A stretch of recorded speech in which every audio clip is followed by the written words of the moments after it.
Tarde te amei, beleza infinita, antiga e tão nova, verdade sem fim.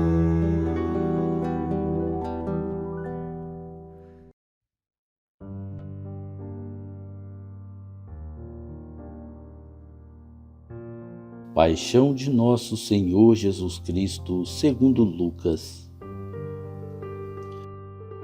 Naquele tempo, toda a multidão se levantou e levou Jesus a Pilatos. Começaram então a acusá-lo, dizendo: achamos este homem fazendo subversão entre o nosso povo, proibindo pagar impostos a César e afirmando ser ele mesmo Cristo, o rei. Pilatos o interrogou: tu és o rei dos judeus?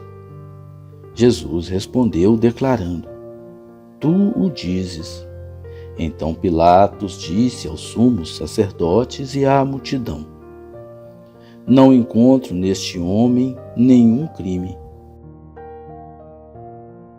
Eles, porém, insistiam: ele agita o povo, ensinando por toda a Judéia, desde a Galiléia, onde começou, até aqui. Quando ouviu isso, Pilatos perguntou: este homem é galileu? Ao saber que Jesus estava sob a autoridade de Herodes, Pilatos enviou-o a este, pois também Herodes estava em Jerusalém naqueles dias. Já ouvira falar a seu respeito e esperava vê-lo fazer algum milagre. Ele interrogou-o com muitas perguntas. Jesus, porém, nada lhe respondeu. Os sumos sacerdotes e os mestres da lei estavam presentes e o acusavam com insistência. Herodes, com seus soldados, tratou Jesus com desprezo, zombou dele, vestiu-o com uma roupa vistosa e mandou-o de volta a Pilatos. Naquele dia, Herodes e Pilatos ficaram amigos um do outro, pois antes eram inimigos. Então Pilatos convocou os sumos sacerdotes, os chefes e o povo e lhes disse: vós me trouxestes este homem como se fosse um agitador do povo. Pois bem, já o interroguei diante de vós e não encontrei nele nenhum dos crimes de que o acusais. Nem Herodes, pois o mandou de volta para nós. Como podeis ver, ele nada fez para merecer a morte. Portanto, vou castigá-lo e o soltarei. Toda a multidão começou a gritar: fora com ele, solta-nos Barrabás. Barrabás tinha sido preso por causa de uma revolta na cidade e por homicídio. Pilatos falou outra vez à multidão, pois queria libertar Jesus. Mas eles gritavam: crucifica-o, crucifica-o. E Pilatos falou pela terceira vez: que mal fez este homem? Não encontrei nele nenhum crime que mereça a morte. Portanto, vou castigá-lo e o soltarei. Eles, porém, continuaram a gritar com toda a força, pedindo que fosse crucificado, e a gritaria deles aumentava sempre mais. Então Pilatos decidiu que fosse feito o que eles pediam. Soltou o homem que eles queriam, aquele que fora preso por revolta e homicídio, e entregou Jesus à vontade deles. Enquanto levavam Jesus, pegaram um certo Simão, de Cirene, que voltava do campo, e impuseram-lhe a cruz para carregá-la atrás de Jesus. Seguiam uma grande multidão do povo e de mulheres que batiam no peito e choravam por ele. Jesus, porém, voltou-se e disse: filhas de Jerusalém, não choreis por mim, chorai por vós mesmas e por vossos filhos. Porque dias virão em que se dirá: felizes as mulheres que nunca tiveram filhos, os ventres que nunca deram à luz e os seios que nunca amamentaram.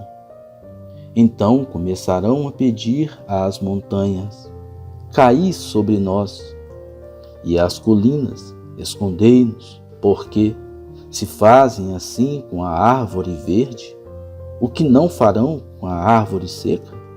Levavam também outros 2 malfeitores para serem mortos junto com Jesus.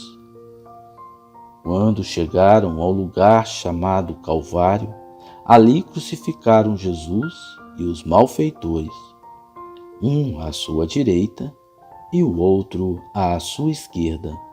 Jesus dizia: Pai, perdoa-lhes, eles não sabem o que fazem. Depois fizeram um sorteio repartindo entre si as roupas de Jesus.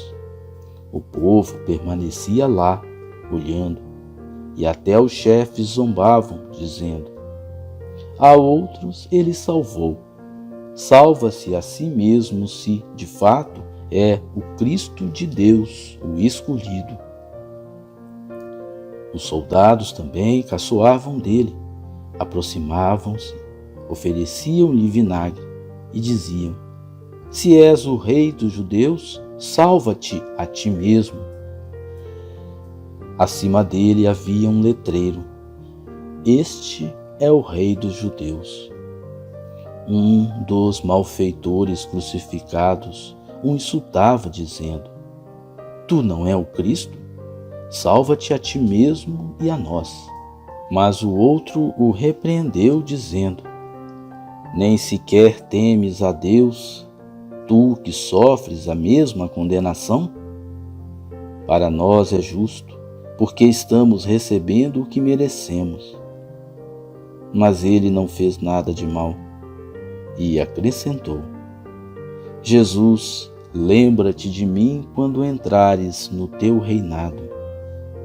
Jesus lhe respondeu: em verdade eu te digo, ainda hoje estarás comigo no paraíso. Já era mais ou menos meio-dia, e uma escuridão cobriu toda a terra até às 3 horas da tarde, pois o sol parou de brilhar. A cortina do santuário rasgou-se pelo meio, e Jesus deu um forte grito: Pai, em tuas mãos entrego o meu espírito. Dizendo isso, expirou. O oficial do exército romano viu o que acontecera e glorificou a Deus, dizendo: de fato, este homem era justo. E as multidões que tinham acorrido para assistir viram o que havia acontecido e voltaram para casa, batendo no peito. Todos os conhecidos de Jesus, bem como as mulheres que o acompanhavam desde a Galiléia, ficaram à distância, olhando essas coisas. Palavra da salvação.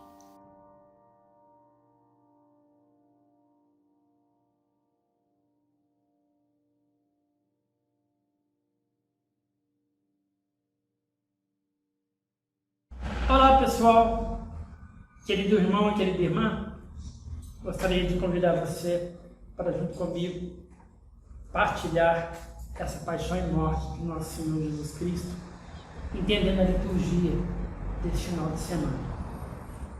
Jesus, quando ele vem ao mundo, ele vem com uma missão de nascer como homem, viver como homem e ensinar o caminho da eternidade. Essa foi a missão de Jesus. Então, no momento em que você entender que Jesus vem na forma humana, você consegue entender a paixão e morte de Jesus. Aí você vai ver que o sofrimento de Jesus foi muito grande. Então, estamos analisando Jesus como ser humano. Ele abre mão de todo o seu poderio, de todo o seu poder divino. E começa a história de Jesus no momento que ele nasce no ventre de Maria. E Jesus, ele vai nos ensinando, vai mostrando o caminho do amor e o caminho da caridade. Mas a inveja e a falta de caridade nossa leva Jesus ao castigo final, morrendo numa cruz. O que é morrer numa cruz? É uma pessoa que é banalizada pela sociedade, é uma pessoa que não tem princípio nenhum, e Jesus foi condenado dessa forma.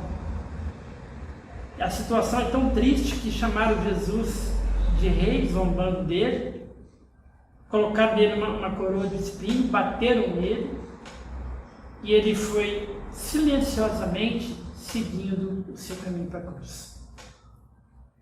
Vocês sabem que Jesus, ele, como é Deus, ele poderia dar uma resposta para o Pilatos, para Herodes, quando Herodes zombou dele, mas ele fez aquilo, meu filho. Ele abriu mão de tudo. Ele estava como ser humano. E aí que vem a nossa reflexão. Jesus estava como homem, com gente de carne, para ensinar que é preciso a obediência. E Jesus obedeceu. Ele foi obediente até no alto da cruz. E quando Jesus é pregado na cruz e levantado lá no alto do Calvário, ele derrama todo o seu sangue pela salvação da humanidade, ele cumpre sua missão. Interessante, vocês podem notar, né, que lá no alto da cruz, Jesus sofrendo, ele ainda vira para o Pai e fala assim: Pai, perdoa porque eles não sabem o que fazem. E ele ainda perdoa um ladrão lá no alto da cruz, que estava do lado dele. E aquele que estava contra ele só falou mal dele.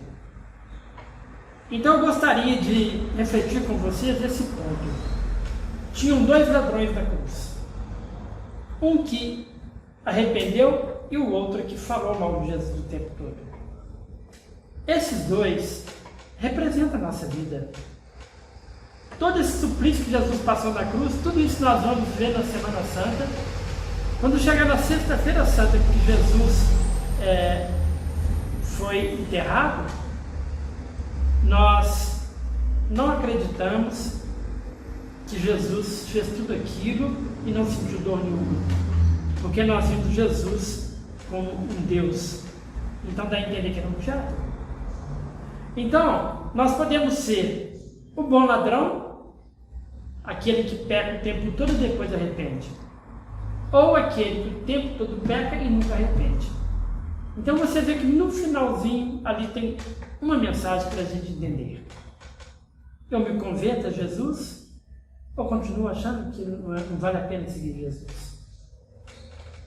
Então é necessário que a gente entenda bem esses passos de Jesus da Via Sacra, começando nesse domingo, procissão de Ramos, quando Jesus entra em Jerusalém, que é lá em Jerusalém que acontece o suplício de Jesus.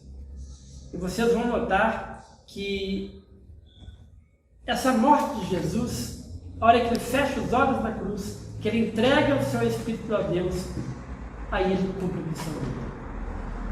E muitos de nós achamos que nessa procissão do enterro, na sexta-feira da Paixão, ali termina tudo. Mas não. Agora Jesus ressuscita e ele volta à sua plenitude como Deus. Agora Jesus é Deus eternamente humano e Deus eternamente divino.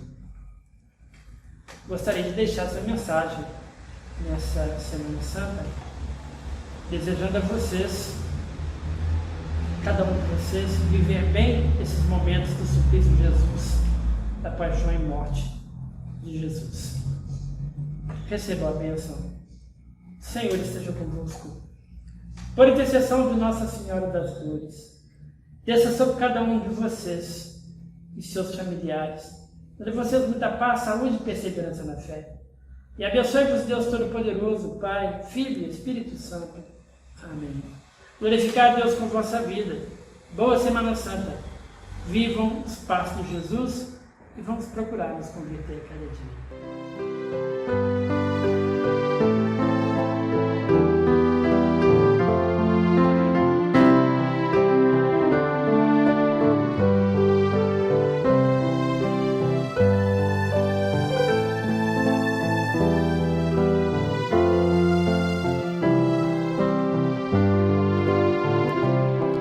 A jangada está no mar, como um hino à liberdade. Sua vela é infinito, no infinito que atrai.